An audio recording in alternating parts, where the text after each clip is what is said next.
Okay, and now here we are for Tuesday chats. You've got Jade Sterling here with you. Hello, your women's health coach and nurse who helps you to balance your hormones, manage your emotions, and create a life you love. And today I have got Natasja Visser. Is that how you pronounce it? Visser. Yes, yes, Um, with me all the way from South Africa. It is morning for you right now, I do believe. yes, it's like 10 a.m. I'm not sure what your time. I think it's It's later. 6 p.m. my time, but we've been able to make it happen, which is amazing. I just love being able to connect over the ocean. And Yes. yeah, look, I mean, I've always talked about this segment is really where I love to talk about how our psychology actually can support our human biology, because that has become sort of my life's work in helping create a bridge between perimenopausal women and being able to manage what's happening hormonally at this time of their lives. But you're sort of at the other end of the spectrum with the work that you do. Can you tell us a little bit about the people that you serve in your daily life? Yes, thanks for having me, Jade. And it's an honor to be here and wonderful to talk to you. So, yes, the people I serve, I'm a family and relationship coach and a counselor. I'm actually a registered counselor in South Africa, but my passion or my energy goes mostly into coaching and public speaking. And my audience that I serve is family members, families with teenagers, also Uh-huh. little ones, but mostly teenagers where the mothers is around 40, that premenopause stage as you are dealing with. But then Uh-huh. we also have these hormone kids.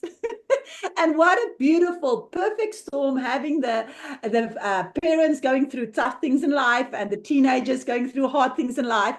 And I help them enjoy ordinary life because you know what? The teenage years with the storms and that happy hours with the toddlers, all of that is part of ordinary life. And we can enjoy that.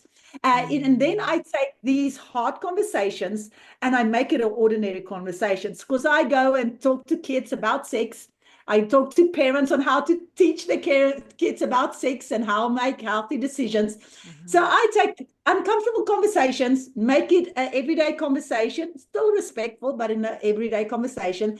And then also tough conversations about fighting and hard things that we tend to avoid. So, of course, it's too hard. And I help families press into that so that they can build healthy relationships. So that's more or less in a nutshell communication and building family relationships. That's my passion. Oh, yes. And that's so wonderful. And it's so important because I was actually reading a study just the other day about how the number one factor for being happy and feeling like you have some kind of life satisfaction is not about your diet or exercise or your genes or your career or your finance. It's actually about the quality of your relationships.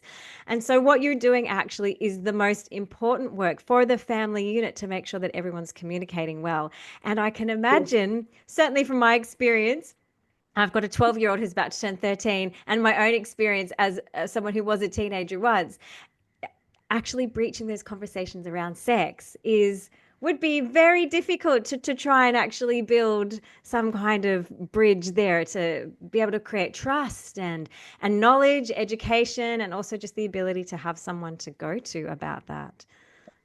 Yes, and our generation kids these days, we are just go and Google it. Okay. Now these Yeah. days, go GPT it.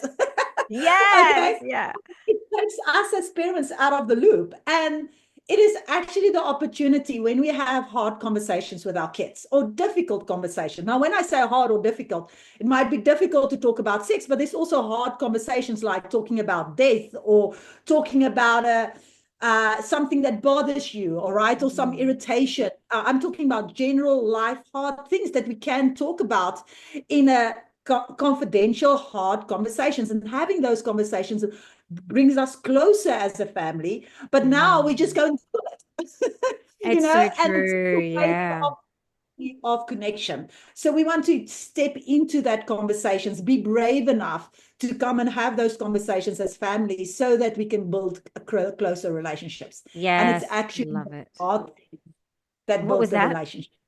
It's It's it's actually in, it's actually in those hard conversations, that difficult things that actually strengthen the conversation, that builds that conversation.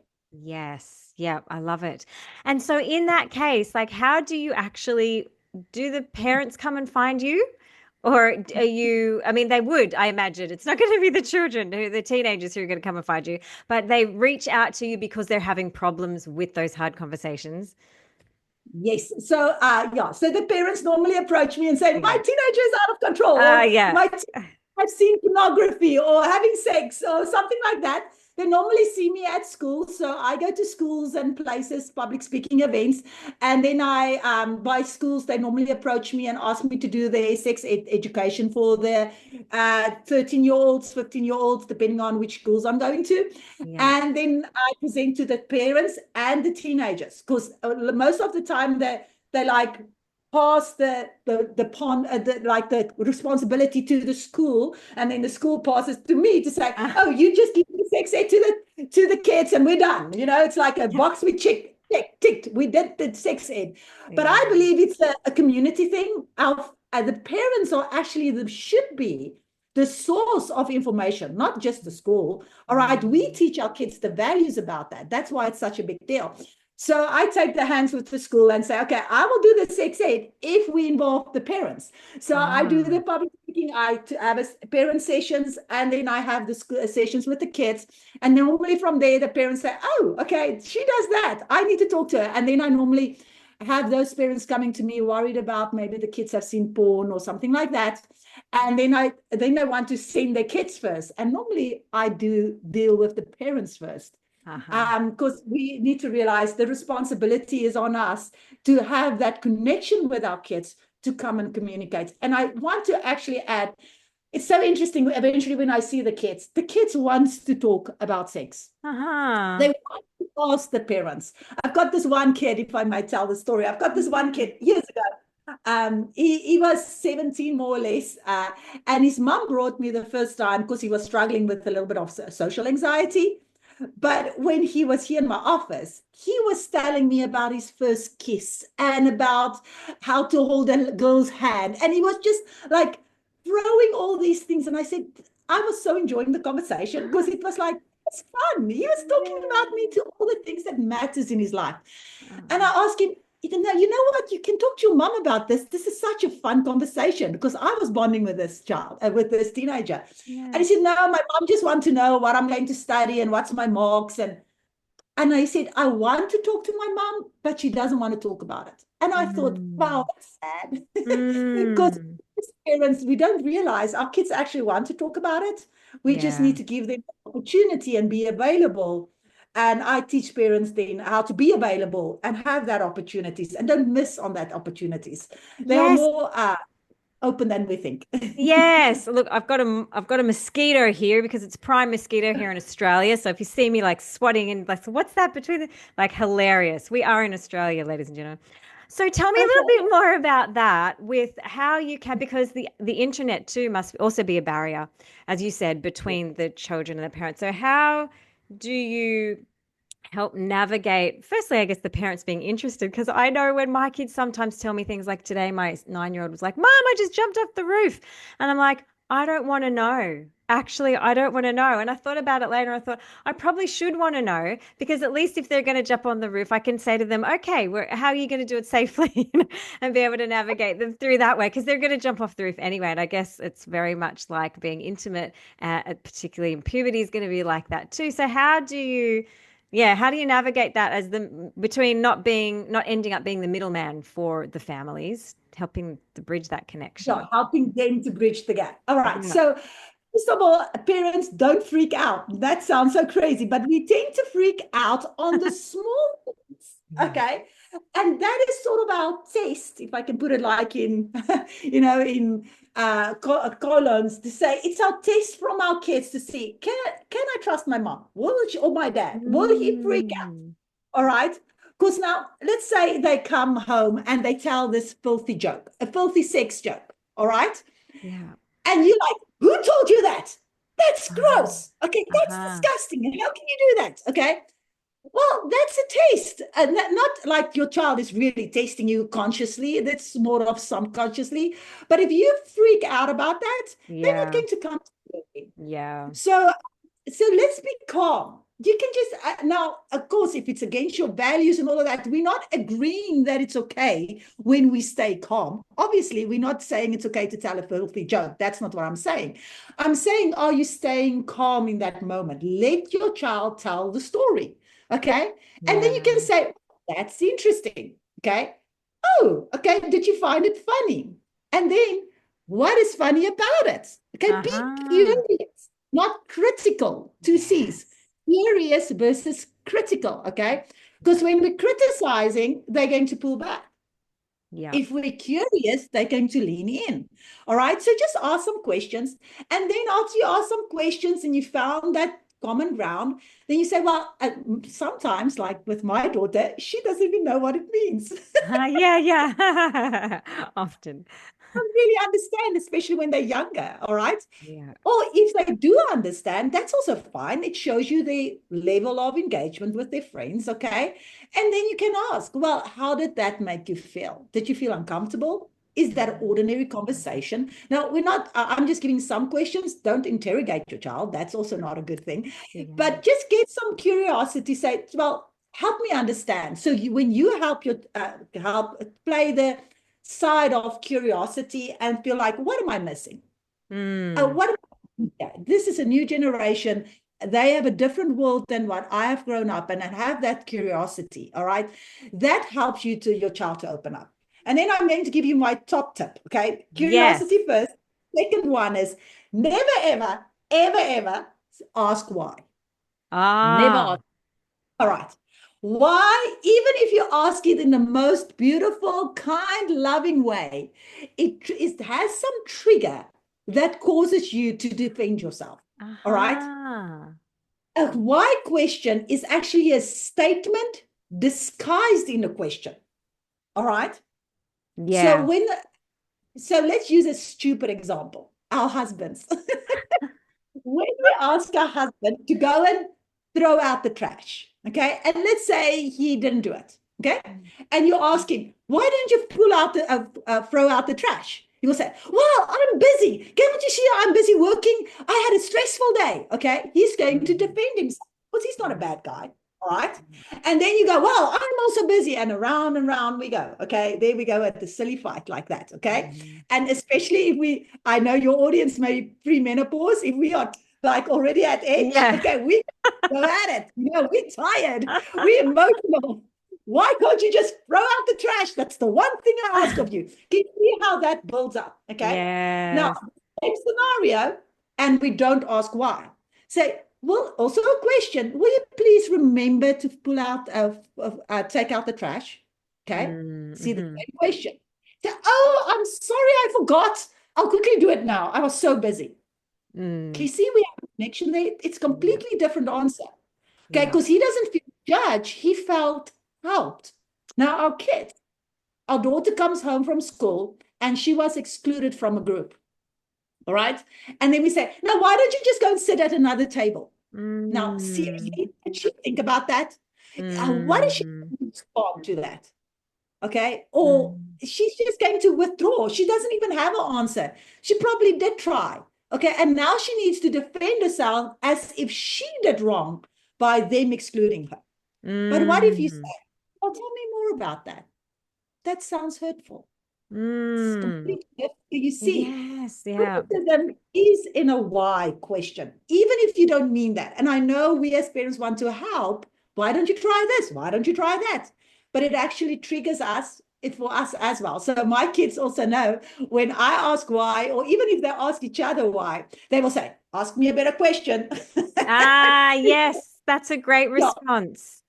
Yes, ask me a better question because we know we are triggered by asking why. Now Yes. that's family. Now, if you don't know the rules, or your spouse or your children don't know the rules, I always coach my clients to say, "What do you really want to know?" That's a little Mm. bit than ask me a better question. That's just in our Yeah. family, but ask me a better question. Or what do you want to really know? What do you want to understand? What are you missing? What I'm trying to explain? Then you Yes. opportunity for that conversation to flow. All right. Yeah. And so that's my second step. And then my third one, if I can add to that, my best place to connect with your kids is shoulder to shoulder conversation. Okay. Okay. We tend to do these uncomfortable conversations. Say, I have to talk to you. Okay. Even if it's about sex or something they did wrong or whatever you want to talk about. All right. And we do it in a time where we already feel a little bit overwhelmed, worried, stressed. Okay. Feeling those PMS things coming on in our body. Now Yeah. we want to have a conversation eye to eye. We set ourselves up for failure. We need to do these things on purpose. So I, on purpose, set time aside on strategic times to have shoulder to shoulder conversation. That means we are doing activity together, all right, shoulder to shoulder, not eyeball to eyeball. And then Uh-huh. I ask a question that's not a why question, that's not criticism, but curiosity. So that my best place is in the car. All right. So I plan on purpose dropping off the one child, then I have some alone time with my other one in the car. So I tend to not enjoy like co-driving, like helping parents out. Now I will help out, but I don't like doing that because that's my time. I have opportunity to speak to my kids. All right. Yeah. So I drop off the one so that the other one has time to speak to me. So then when we shoulder to shoulder, I will ask a question. And I know we have 10 minutes or 15 minutes as we are driving. And then I will ask an uncomfortable question. Say, well, how did you feel about that girl touching that one's butt? Or something like that. Okay. And oh, yes, that was weird. Or oh, that was nothing. Let's hear what they say. All right. Or what do you think about love? What does love means these days when kids talk about that, when they say they love you? Fun conversations like that, it's shoulder to shoulder. They see I'm curious. I'm not just going, so don't have sex or don't watch porn. I ask about things that matters to them. And those shoulder to Mm. shoulder conversation is fantastic. Go shopping with your daughter. You're Mm. shopping for shoes or something, or go and shop for a bra. It's really interesting that mums doesn't go shopping with the girls with bra for bras. They It's don't? like, I don't. Well, yes, when I've got boys, and I did with my yeah, mum, so I don't know. Is this something that's not happening anymore? yeah. So in my sex ed classes, I talk about, the whole puberty thing, as we go through, and then I talk about bra sizes and where to go and shop and things like that. And then I will ask, went shopping with your mom for a bra? And Hmm. normally it would be just like 10% of the audience, of the Oh. girls that I talk to that raise their hand that go shopping with their mums. And that's weird for me. Then they say, oh, no, I'll never do that. That's too awkward. So that's an interesting thing that I picked up. And I mean, that is like the best time to talk about puberty and development with Mm. your child as you're bra shopping. And that's shoulder to shoulder conversation again. But we have to do it on purpose. Now, your daughter Yeah. might not reach out to you, but we need to be brave enough to say, come, it's time for a new bra. Let's go and see what's cute out there and go and shop with your daughter. All Yeah. right. So that's the shoulder to shoulder conversation that's building a relationship. Great. So that's actually like a beautiful framework for life, really. You've first got your curiosity, then you've got Yeah. your never ask why, and then you've got your shoulder to shoulder, which is a beautiful, I feel like that could be applicable in so many areas of life and it's funny because curiosity is my thing too. I've actually developed a curiosity map for women, particularly for perimenopausal women, to be able to try and pull them out of the critical, and it's usually critical about yourself more than anyone else, and to start to get curious and question to do because it is a common thing, isn't it, where we start asking those questions and end up being statements that Yes. actually asking those questions. But I've never thought about not using the word why. And when you were talking about that, the first thing I thought of actually was even just this morning with my 12-year-old, he put something sharp in his mouth.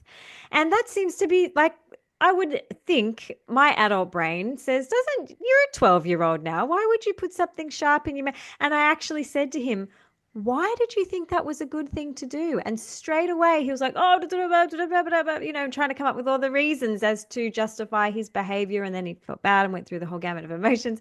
But even though I used a tone of voice that wasn't, it wasn't Yeah. aggressive, it was still had that same reaction that you just spoke of that makes them defend. They need to protect themselves. They need to defend themselves.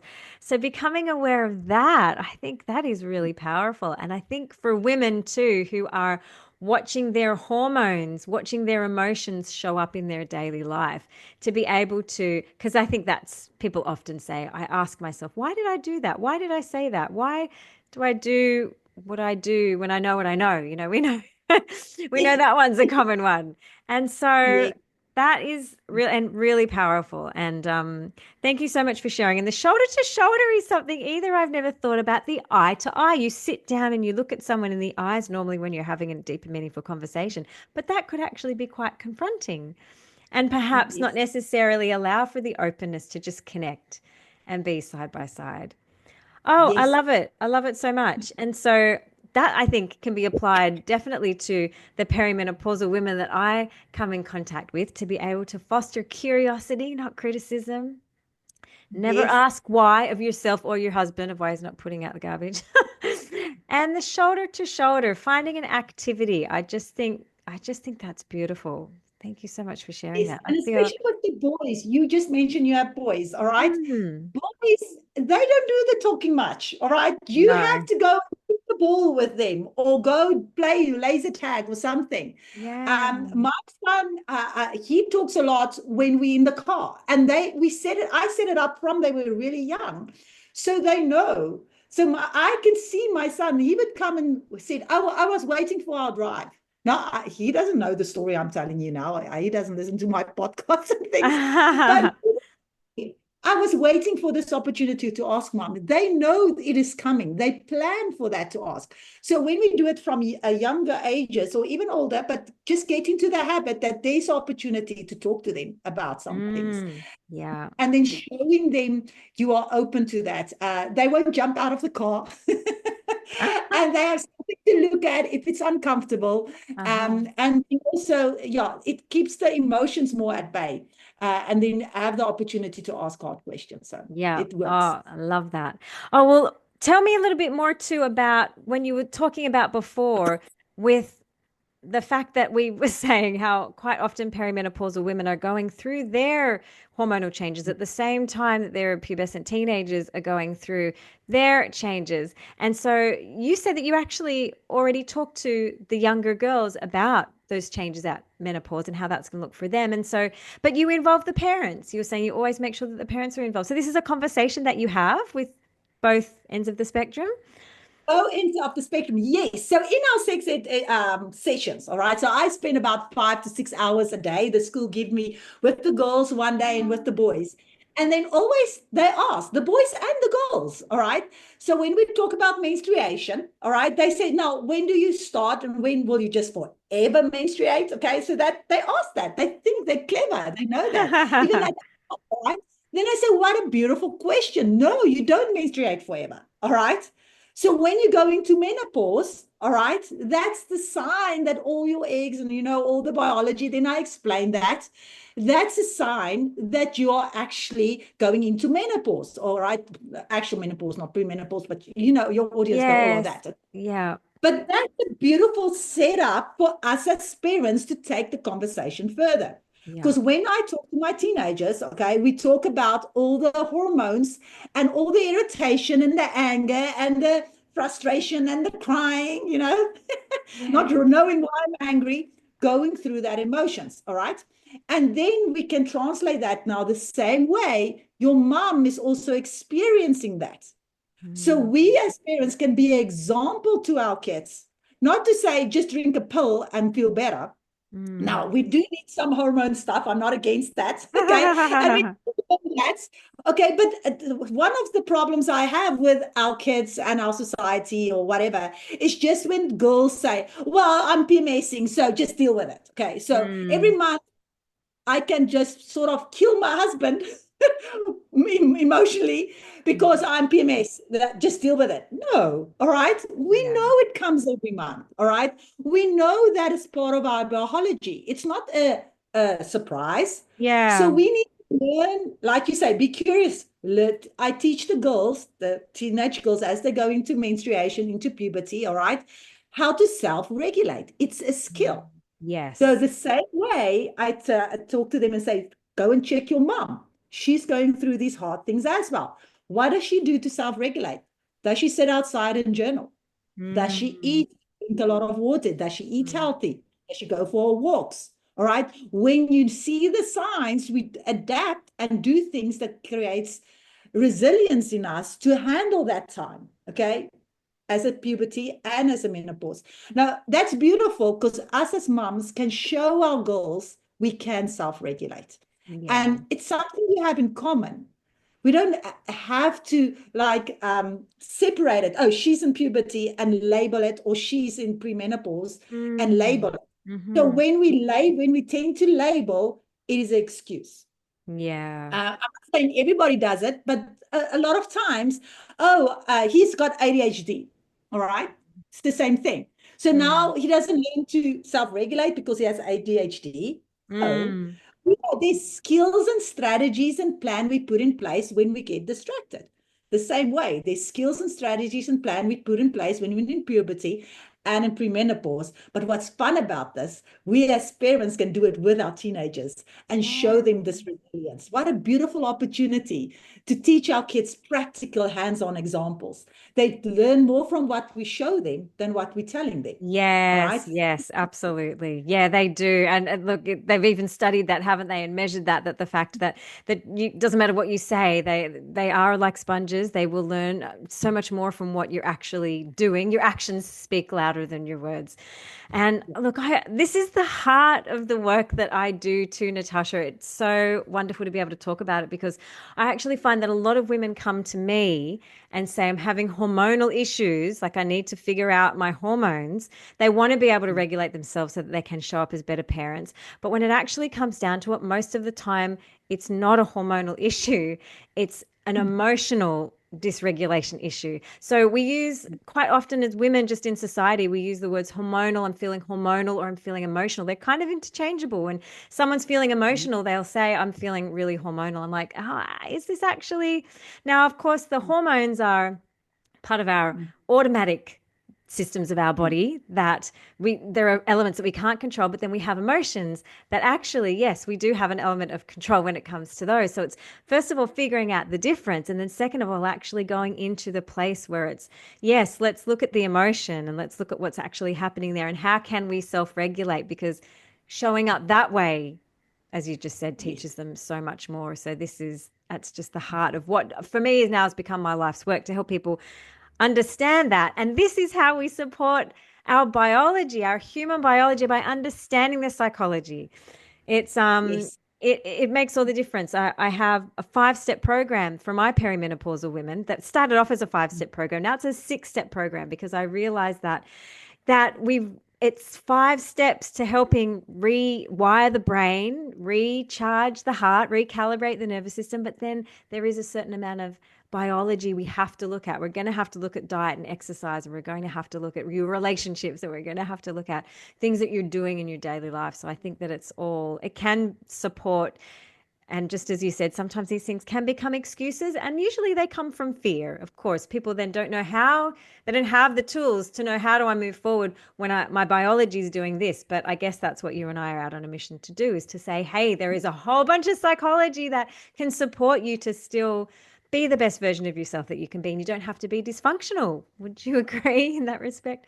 It's totally. So I've got these little circles, 3 little circles. So if we think of a little circle right in the middle, and I always say, we are a spirit, we have a soul, and we live in a body. So the spirit is right in the middle. That's our spiritual being.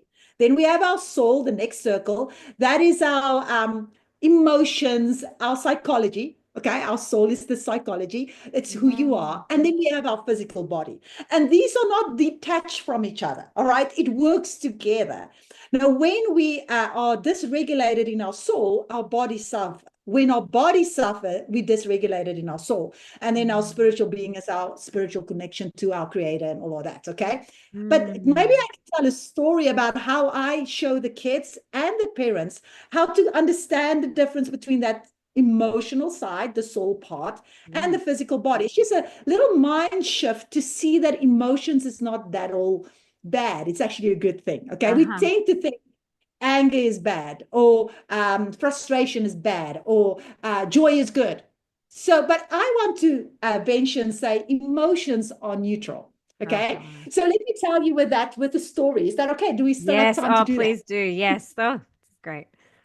Okay, so we have a little my sister, my brother, and I. So we were daily students. So we drove into the university and back every day. All right, and we had this little red Beetle car that my dad put together. You know that old Beetle cars, Yes. that for Yeah. Yeah. yes, a cute little car. So we had one of those. Now this car was old, so it wasn't really working that well. So in South Africa, people know South Africa, we have quite hot weather here.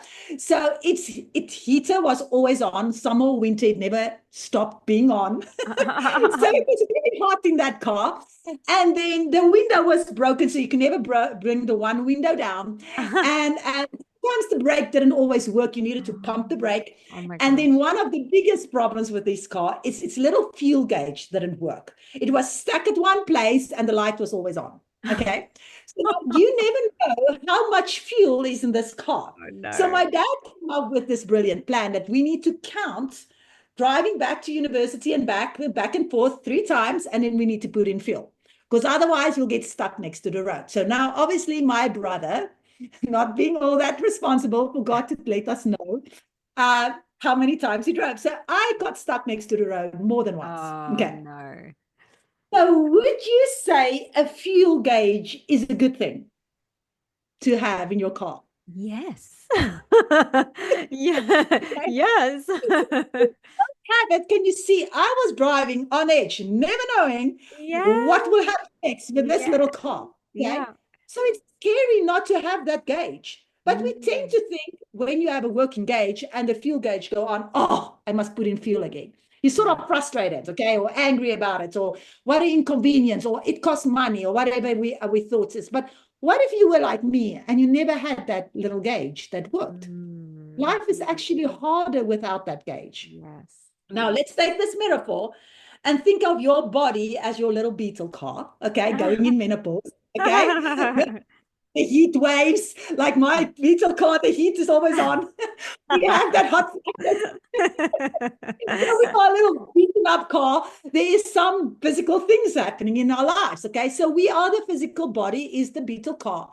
And then our emotions is our little indication lights, okay? Mm. It's not good or bad. It's just telling us what's going on. All Yeah. right.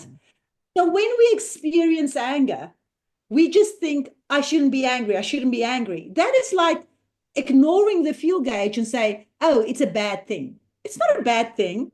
It's telling you something is happening in our environment. Let's do something.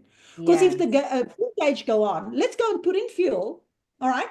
And Yeah. then we don't worry about the gauge anymore because now we can go for a little while again. All right. Yes. So Yeah. the anger subsides if we take the correct action. So Mm-hmm. every emotion has a useful purpose. So when we are Mm. frustrated, for example, frustration is saying, I'm trying to control something outside of my control. I try to make my child do homework. I try to make my child not cry. Is it Oh. really in our ability to do that? So we feel frustrated. But what if we go back into our little car and say, okay, they are having the emotional thing going through puberty. Let's give them a moment. And I'm going to show them and go and sit outside and wait for them to calm down. I'm going to calm myself. And when we're ready, we'll engage. Can you see that's in your Mm. control? The Mm. frustration goes away when we regulate. So Mm. our emotions is not really bad. All right. So our emotions is showing us something physically in our environment or in ourselves is going wrong. Now, Yeah. sometimes we're trying to control something outside of our control, or sometimes people are violating our boundaries. That's Mm. normally the emotion anger. Our children come and say, well, you are the only parent in the world that doesn't give me screen time. Yeah. Okay. Anger. So our child is violating our boundaries. Again, then we don't say don't be angry. We say, okay, what boundary are violated and where do I need to put a boundary down? Then the anger subsides again. All right. We Mm. take control of the emotion by acknowledging it and take Mhm. appropriate action. All right. Mhm. And then Yeah. sometimes our car needs a little, the check engine light comes on in premenopause. So Yes. let's go and check the engine. Okay. Maybe Mm. we do need hormone replacements or something else a little bit more. And that's not a bad or good thing. It's just listen to that and Yeah. don't ignore it. I'm strong enough. I'm ignoring all these things. I'm not a woman that needs hormone replacements or something like that. And Mm. sometimes we do need that. Maybe we need a checkup, and acknowledging that and not being critical to yourself and be curious, that's also a good place. So can you see our emotions is not that bad? It's Yeah. actually use it for the purpose it was created Yeah. for. Yeah. And that's such a great analogy. I often talk about the emotions as being like the dumbbell weights for your mind. Like we need to do them and we need to do them over and over and over again, just like lifting weights. When you actually lift weights at the gym, you're deliberately breaking the muscle. You're damaging the Yes. muscle, and then when you relax, it'll repair and it'll get bigger and stronger. Yes. And that's, I think, what you're saying is what we're doing with our emotions is that we do them. We don't be afraid of them. They're not good. They're not bad. We just do Yeah. them so that then we get stronger and we can actually, then when we can relax, we have more of a capacity to connect. Yeah, And we're stronger. Yes, we yes, practice. Like yeah, practicing knowing the signs. I love yeah, your exercise example because yes, it does, and we have to fail. It does hurt. It yeah, hurts. And the yeah, point is, what we intend to do is we want to numb the emotion. So let's go and eat your chocolate. yeah, Let's yes, go and binge watch something because we want to numb the emotion because we feel bad. All right. And yes, that's our body natural way to make us feel better quickly. All right. yes, But no, in the long run, that doesn't work. So yeah. doing healthy exercises like let's acknowledging the emotion, doing the psychology, the soul part, it takes work. It's hard. And Mm. that's why beautiful people like you being a coach, helping your clients to see that it takes some work, but there's a mental coach needed to maybe do that. Yes, and that's the thing too, is it that it's not necessarily obvious, even when it comes to the emotion. I actually had a client who was really angry at her father for drinking, and she said it's his anger, and his anger is ruining his life. And I was actually saying, is it his anger? Because it sounds like he's drinking to suppress his anger because he won't allow himself to feel the anger. He wants to extinguish it, and he's using the drink to do that. And so even that, sometimes we can look at emotion and say, I'm not feeling, or this is the purpose behind the reason behind something. It's like actually it's avoiding that and not just saying that I'm safe to feel that feeling. And then sometimes we end up in those situations where we're doing So destructive that is behavior. the Yeah. Yes, I totally agree. So he is by he's self-medicating, he's self-medicating with the drinking, but and Mm. using metaphor, he's basically ignoring the fuel gauge. Okay, it's like, Yes. and he's going to burn. Well, actually, maybe the check engine light or like the overheating light. Okay, anger is like Yeah. the cause, but overheating, and we're ignoring it, and Yeah. we're ignoring it to say it's okay, but let's just like the alcohol is the sticker over that little light, and then we burn Yes. out the road, and then there's a lot of harder work to do than Yeah. just go and check the engine. Let's go and check Yeah. the engine. Yeah. Yeah, the emotions can do a lot of damage in the body. Absolutely. I love your analogy. So the body, the soul, and the spirit. But the other way Yes. around. So the Yeah. spirit's The in. spirit is fighting side, Yes. Yeah. then the soul, then Oh, our body. All bodies. right. Love that. Because we actually have to live from the inside out. Okay. Yes. As I'm also a spiritual coach. So with our spirit is our connection to God. All right. Yeah. So our why to life is our calling. All right. That's Hmm. our spirit. Yeah. And then the how we do life is our decisions, our psychology, how we make our decisions. And then our what we do is our physical body, what we choose to do in life. It's the evidence of our choices in life. So we're Oh, living from the inside out. But it's hard, especially in puberty and menopause, when our soul is screaming, like it's overwhelming. We don't even see the other circles. yes. And that part is when we actually live from the outside in, or like the Mm. alcoholic example. It's our Mm. physical body hurts. So it's the outside. We want to feel better, our soul. So we disconnect to our spirit and we just drink or just do something, binge watch or do something to make our body feels better in the moment. Disconnect. That's Yeah. living from the outside in. And that Mm. disconnects us from our purpose, our calling in life, because then we Mm. will ask that self-criticizing and say, why do I do this? I'm not good enough. Why am I here? And all that's a those, why. That's a why. So that's the you start to defend yourself and protect yourself, and you won't actually come up yes, with any answers, will you? You'll be going around and around and around in that loop. Oh, goodness me. yes. So when we find our purpose, Mm. our good why to life, our Yeah. spiritual calling in life, our passion, okay, our how decisions in our soul is in line with that calling. And then we Mm. do the things that is hard. So that's that principle, hard, easy, easy, hard. Okay. Yes. Yes. We Tell us more about that because you always explain that so well. Yeah. Okay. Oh, can I do that? Okay. Yes, So, please. and this is the thing. I always tell my teenagers and my parents, okay, everybody that's hormonal, is the point of life, is to live our lives outside of our emotions. Now, that sounds crazy, okay? Our emotions is our guiding lights in our dashboard on what's happening, okay? That's the first thing of our emotions. The second thing is we live life based on principles, not on our emotions, okay? So let's use it. What is a principle? So if I climb up on my office roof here now, and I stand there and say, well, Jade, I don't feel gravity applies to me. Okay. I feel more it's pulling me up than pushing me down. Okay. Or some crazy idea like that. Okay. And I jump.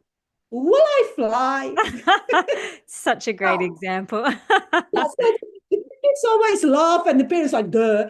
And it is like, yes, duh. Okay. Yeah, But but we we're tend to living our feel like, lives like that. Yeah. yes, I live my life because I feel that principle doesn't apply to me. Okay.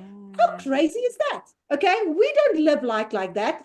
Principles are always on. Doesn't matter how you feel. So it Mm. sounds a little bit crazy for a counselor studied psychology to say, well, I sort of don't care how you feel. Now, I'm not saying that in an ugly way. I'm just saying principles doesn't care about how you feel. The principle Mm. is on. All right. Now, Yeah. we succeed in life when we apply the principle. And then we can now, if we understand the principle, the principle of gravity, we can make an airplane fly. How cool is that? Okay, so we can soar through puberty, we can soar through premenopause, we can soar as a family if we apply the principles correctly and not just live on our feelings telling us what's going on. So how do we do this? And one of my favorite principles is, and this the kids and the parents understand that. So this is the first principle that I teach, and there's quite a few after that as well. But one of my best ones that we learned from Dr. Paul Jenkins at Live on Purpose is the principle hard, easy, easy, hard. Yeah. So what the principle states, and I tell also my parents, go and test this out. Okay, don't a principle is always on. Doesn't so what do I mean by that? If I climb on the roof, if I climb in a tree, if I climb on the jungle gym, gravity is on. Otherwise, it's not a principle. If I start flying, if I'm on a mountain, obviously it's not a principle. So principle is always on. So go and test it. Don't trust me in that. Okay. So Mm-hmm. let's look at the principle hard, easy, easy, hard. The principle states if I choose easy now, the consequences later is hard. If I choose hard now, the consequence later is easy. Did I do it Mm. right now? Yes. So easy now, hard later, Yeah. hard now, easy later. So let's see in all areas of life. If I choose easy now and I eat pizza tonight because I'm not in the mood of making broccoli, all right, it's hard later to lose that weight. Uh-huh. Okay. Yeah. It's hard to make the broccoli tonight, but it's easy to maintain a healthy weight. It's hard to get up in the morning at 5 to go for a run. It's easy later to be fit. It's easy to sleep in, but it's Mm. hard when we are struggling with physical health and things like that. Let's look at the budget. It's easy Mm. to spend all the money the first day of the month when it comes in. Yeah. It's hard at the end of the month. It's hard to have a budget and say no to certain activities, but it's easy if we have cash flow. It's Mm. easy to ignore our hormonal teenager and give him a phone. It's really hard when they have a porn addiction or had sex or Mm. something. All right. Mm. It's hard to have that uncomfortable conversations with our kids, but it's easy when they can come to you about anything and talk about everything. Mm. It's easy to ignore your relationship with your husband, all right, because you're premenopause or something, and just go and Mm. binge watch something. It's really hard when our relationships suffer. Can you see it fits in all areas of life? So that's why it's a Yes. principle. Yeah. Okay. So it takes some coaching, self-acknowledgement, research, knowledge, learning about yourself Mm. to have it easy as you go into your beautiful years of 40, 50s and enjoying that time of your life, being fit and healthy and enjoying premenopause. That can be great for you. But there needs to be hard work to get to that easy. If we just Yes. benchmark chocolates, okay, we're going to Yeah. struggle in that area. So let's apply the principle, and we apply the principle, doesn't matter how we feel. We get up at 5 Mm. not because it feels good when we get up, but it does feel great later in that day when we have that natural dopamine high, and feel good the rest of the day. So that's the principle I would start with. And we need to teach that to our kids when they Yeah. do homework. Yeah. And this relates closely to the other principle, the principle of cause and effect, or the principle of sowing and reaping, same Hmm. thing. We want to teach our kids when we sow healthy things, we get healthy results. We reap that. Yeah. If we sow unhealthy seeds, the consequences is unhealthy, basic consequences. And that's how life works. Now, a lot of Yeah. people think, oh no, I'm going to protect my child from this. Okay. You're going to actually, that's not helpful. Teach your child the principles. Doesn't help if he's feeling happy or sad. That doesn't matter. Okay. It Mm. doesn't matter. You know what I mean by doesn't matter. The Yes. principle applies. And Mm. then they will learn that happiness is actually an effect of a life well lived. It's Yes. not our job to make our kids happy. It's our Mm. job, okay, to grow healthy kids so that they will have the results or the effects of a life well lived. And Oh, that starts love it. Yes. Oh, look, I feel that you have just explained that so well. It makes such perfect sense. And you've really, I mean, this is the basis too of what I teach, but I just love the way that you described it. And what really stuck out for me, I had to write it down, is when you said, I'm not here to tell you that I don't care about your feelings, but the principles don't care because the principles just exist. That's going to be the little gold nugget that I take from that, from all of that. I mean, all of the hard, easy, easy, hard. I mean, it's constant, isn't it? And it is easy to just forget that. I go, I forget I ever heard that. And I'll just carry on there.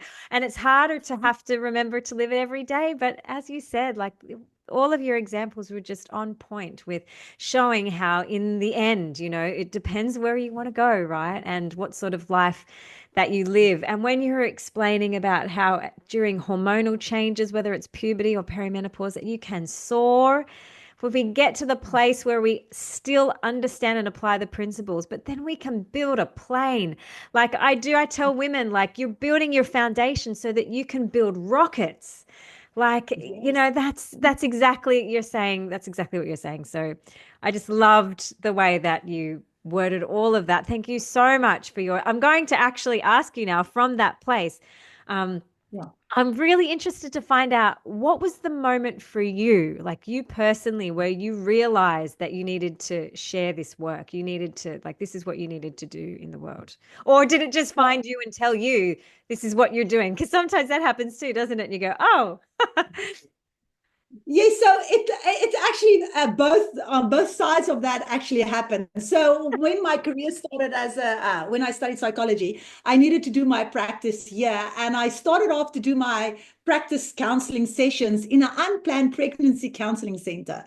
All right, so I was talking to teenagers as young as 12. That's actually a tween almost, okay, but as long as young as 12, that's sitting with a pregnancy. All right, and we're sitting in these clinics and we're chatting, and it's hard. It's really hard.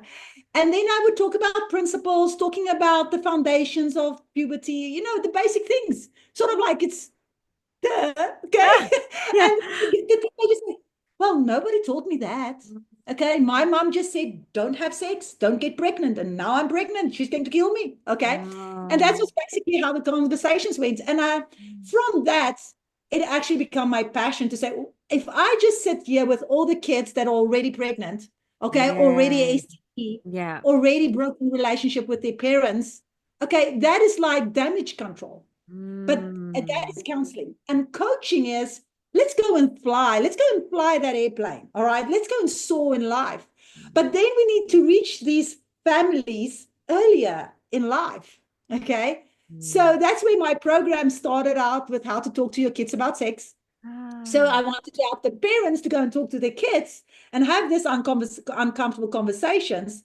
And then also how to have great marriages, because I believe our families, all right, is the foundation to teach our kids on how to have healthy relationships. All right, how to make healthy choices. So that's where my coaching practice actually started, from this pain that I saw and sort of this gap that, oh, we can't just Google it. We need to go and show our kids and talk about it. So, and from I learned all the principles on how to practical teach these kids to have something physical to say, okay, I know how to do this. It's not just don't. Okay, here's the tools. And for us as parents, moms, especially with premenopause, just don't get angry. Don't feel overwhelmed, and just be the best mom. I mean, that's a lot of pressure. Let's get really practical on helping them. So that's how sort of it found me. Oh, that's amazing.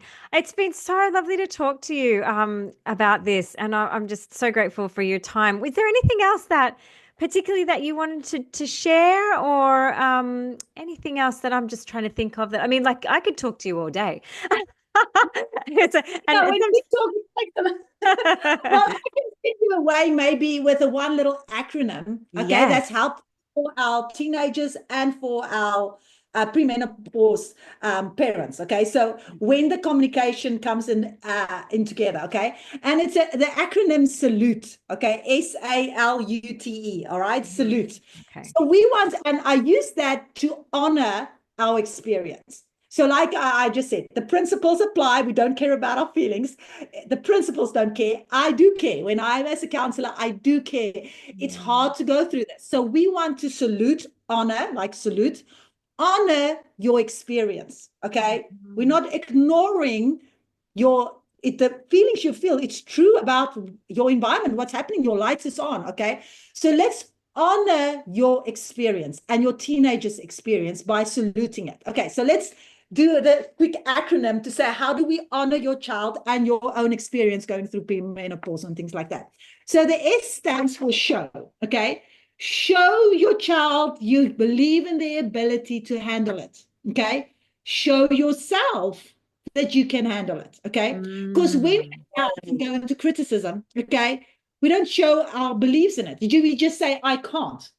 So we want to change that I can't statement to how can I? Okay. But first we need to show our kids. It's not just, why did you do that? That why questions and things like that. It's like, show them you believe in them. All right. And you believe in yourself. Okay. We have the tools.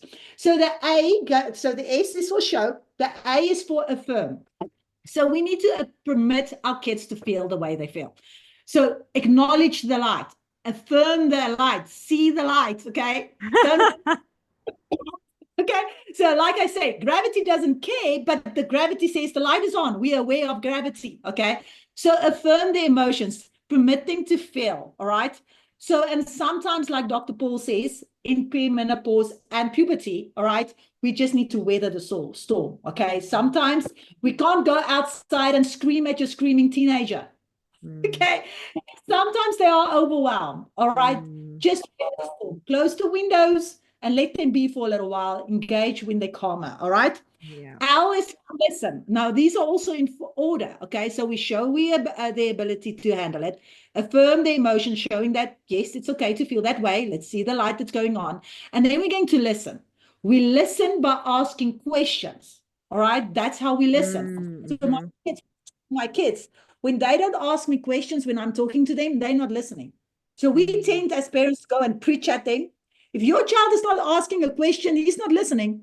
Yeah. If you're not asking a question, you're not listening. All right. So how does that question sound like? Oh, what do you mean by that? I don't understand. Tell me more. Okay. And never, ever, why? Okay. If you ask why in that moment, you're not listening. Okay. You're judging, you're criticizing. Okay? So we listen by asking questions. That's our little cue how to know if you're listening. So the U stands for understand. So we listen to understand. We don't listen to respond. Okay. So we want to understand our child's feeling. That's part of the affirmation. If we listen to understand, only then we have the permission to teach. That's our T. Okay. And Uh-huh. when we teach on principles, not on emotions. Well, Mm. you should just better control your emotions. Oh, you just better not slam the Slam door. the Okay. door. That's not teaching. We teach on principles. When your child feels understood, listened to, and affirmed, you didn't earn the opportunity to teach if they don't feel heard, don't feel understood, and don't feel that their emotions is valid. All right. Mm. You didn't earn the opportunity to teach. All right. Mm. So that's we earn the opportunity to teach. And then the E, naturally you show empathy if you've done the first few steps. All right. So that is salute. We honor our child's experience. But can you see how that with your premenopause clients you work with Yeah. also relates to that? We honor our premenopause experience by Yes. doing this to ourselves as well. So the teaching is go and learn from you, Jade, to go and learn about all the biology we need to know, the principles we need to know to go through premenopause with an honorable experience. We can honor that experience. I think it's part of life. We shouldn't ignore and think it's bad. It's part of life. I always say to our teenagers, it's fantastic you go through puberty. And then the parents like, well, grandkids one day. I hope you go through puberty. I want you to go through menstruation. I want grandkids one day. That's great. Yeah. Okay, and then for us as women, it is what an honor to have been able to go through life, being able to have kids, all right, and honor that experience. That's why we salute the experience. Oh, I love it. Salute. I love it so much. And it's funny when you were talking about the understanding and the teaching. I mean, one of the things that we've learnt was that when your nervous system's heightened and you're experiencing a lot of negative emotion, and then your brain sends that blood flow from the front, which is that thinking part of our brain, to the back that just has to protect and defend, and you're not in a position to learn or think or rationalize. Now, we actually do have, as the adult, whether you're perimenopausal or not, you have a developed frontal lobe. So you Mhm. actually do have the capacity to be able to have more of a control over how you show up in that situation. But regardless, if you don't, the blood flow is going to leave the front of your brain too, and you're still not going to be able to engage in a way where you feel like you can really connect and understand and be in a position to teach. So I think that is a really important, because I do find that lots of people that I come in contact with, and of course it happens in my family too, you can't help but once the heat is on and there's heightened emotions and loud voices, and people think that they want to solve the problems, and I used to run after my husband and go, I want to solve the problem, I need to solve it now, but that's not the time. Nobody's in a position. And I love how you actually said, unless you have the understanding, you actually listen to understand, then you don't have the opportunity to teach. You biologically don't have the opportunity to teach. And then you literally don't have an opportunity, because there will be no connection, because everyone's just trying to defend themselves and protect themselves and prove themselves right. I absolutely love salute. So show, affirm, listen, understand, teach, and empathy. You described that so beautifully. Wowzers. This Thanks. has been such a lovely conversation. I'm so grateful. As I said, I could talk to you for days. It might be a good place to leave it there, unless you've got anything else that you wanted to add. But maybe we'll have another chat at another time, because there's so many Yes, other questions I I would have be for glad you. to. That was so much fun. Thank you so much, Yes. Natasha, and we'll see you next time. Yes. Thanks so much. Bye bye.